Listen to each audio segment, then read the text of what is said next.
جب آپ رب سے محبت کرتے ہیں تو وہ آپ کے دلوں میں ان لوگوں کو بسنے دیتا ہے جو آپ کے محبت کے اہل ہوں۔ حضرت لقمان اپنے بیٹے کو نصیحت کرتے ہوئے فرماتے ہیں،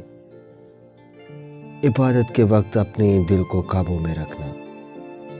جب دسترخواں پر بیٹھو تو اپنے پیٹ کو قابو میں رکھنا، کسی کے گھر جاؤ تو اپنی آنکھوں کو قابو میں رکھنا، اللہ اور موت کو ہمیشہ یاد رکھنا،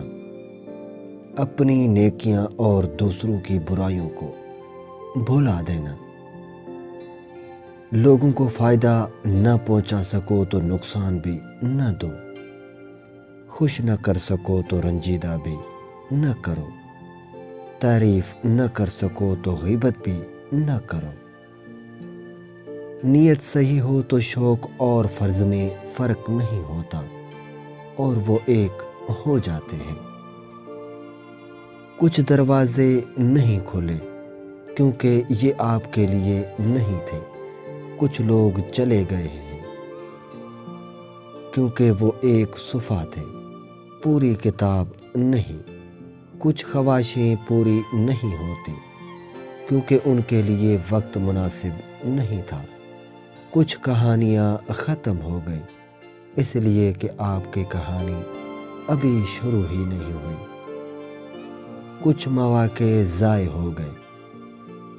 کیونکہ آپ کو کامیابی سے زیادہ تجربے کی ضرورت ہے، کچھ درد طویل ہوتے ہیں کیونکہ اس کے بعد آنے والی خوشی اس سے زیادہ لمبی ہوتی ہے، دنیا کو دھوکے کا گھر اس لیے کہا جاتا ہے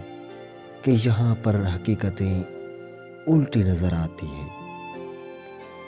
3 عورتیں ایسی ہیں جو مرد کو اپنی طرف کھینچ لیتی ہیں، اگر مرد اس کے طرف چلا گیا تو ساری زندگی کے لیے برباد ہو گیا، بے نمازی عورت اور زیادہ ہنسنے والی عورت اور اپنے آپ پر غرور کرنے والی عورت۔